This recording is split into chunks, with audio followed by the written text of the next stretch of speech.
Okay, you just designed, developed, and launched a shiny new piece of software. Deadlines were met, users are happy, bills have been paid. So far, so good. Now it's time to reflect on the most well-hidden cost of your game-changing new tool.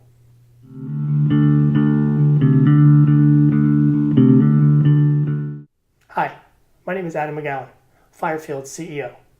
My day job is to help non-technical leaders harness technology in order to grow, protect, or spark change in their businesses. I created tech for the Exec to do the same for you.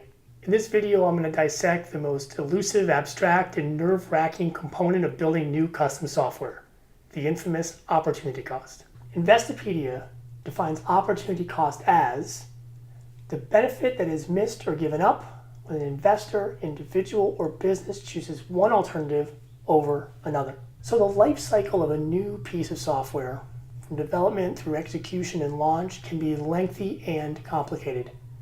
It can chew up a lot of time, money, resource, effort, probably a big chunk of each. And so especially as a relatively non-technical company, choosing to allocate your resources to a technical project most likely means they're not being allocated to something else. So what was that alternative, or what were those alternatives? What would the benefit of those alternatives have been relative to the benefit of what you've chosen to do? Sometimes, if those alternatives were more consistent with your core business, it's easier to assess the value of those projects, and less easy to assess the value of a project outside your comfort zone, like tech, making the ability to calculate the opportunity cost that much more difficult. So when I opened this episode, I made a reference to sitting back and, after your project's been completed, thinking about its opportunity cost. Well, you should definitely do that. But that should be the second time, and the much less impactful time that you think about it, because assessing the opportunity cost is absolutely critical before you do anything. Because assessment of the opportunity cost should be a huge component in whether you choose to or not to create new software. Now, that being said, it is a little bit of a myth, though, that if you're non-technical, it becomes almost impossible to assess opportunity cost for a technology project. It is true that a lot of the technical components of what you're going to build are not in your wheelhouse. It's not what you do every day. But I would argue the vast majority of the opportunity cost calculation comes from stuff you already know. It has to do with a really good understanding of your business, a really good understanding of your objectives and what it's going to take to get there. And if you get there, what will be the impact? Will your customers have an impact? What will it do to your market share, your profitability, your efficiency? There's lots of different components beyond the technology that figure into the opportunity cost. And you've got to assess all of them, whether it's a technology project or not. And another myth that I think we should try to dispel is the idea that you've got to try to calculate the opportunity cost down to the penny. You may have gotten a quote from a development team that was very specific around what it costs to build software. You might have heard from Amazon Web Services, it's going to cost exactly this amount of money to run this server per month. But then when you think about opportunity cost, it seems like a little bit more of a black hole. The truth is, that's okay.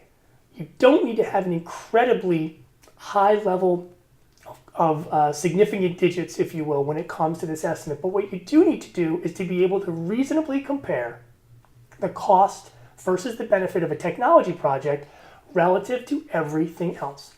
So in the other 4 examples of costs that we've talked about, they do translate to pretty finite, concrete numbers, and they're usually pretty absolute. It's X number of dollars to do it, or none if you don't. In this case, we're not really dealing with absolutes. When it comes to opportunity cost, it's all relative. So when you think about the full assessment of the cost of a project, you're typically adding up the other 4 expenses. So you've got pure software development. You've got the human cost that you could estimate. You have the ongoing costs. You have the maintenance costs, or the switching costs. You have all those costs that you can incorporate.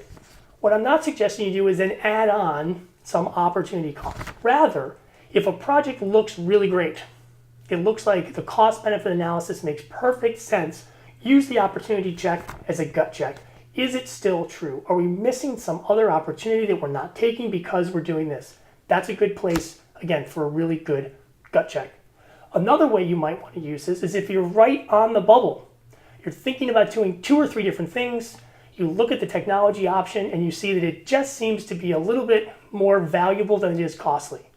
Well, it's really important then to compare that using its opportunity cost against your other options, because you very well may find that working on something that's not a new software project could make more sense. And just to summarize these tips. So to start, make sure you've got a really good estimation of what the value is of each of the competing projects that are hoping to grab your time, effort, resource, and cash.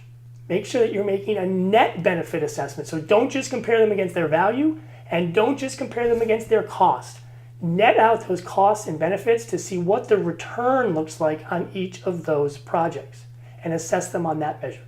And then ultimately, there's really two cases where it makes good sense after doing this analysis to jump into that technology project. In one case, it's when it's absolutely clear that relative to all of its other costs plus the opportunity cost, this is the way to go. It's the absolute clear winner. And that's particularly true when you don't have the means to work on lots of things at the same time. So you need this level of confidence to move forward. And the second category has to do with maybe not having as clear of a winner when it comes to your tech project, but if you've got the means to work on multiple things at once, making sure the opportunity cost suggests that the technology project is worth its time, it's worth the effort you put into it, and it doesn't impede you from working on the other concurrent projects that you find currently really critical to your business. And that wraps up the 5 true costs of custom software. Click the video on your screen for more tech for the exec. And don't forget to subscribe. I'm posting new videos at least once a week to help you compete and win in an increasingly technical world. Thanks again for watching. See you on the next episode.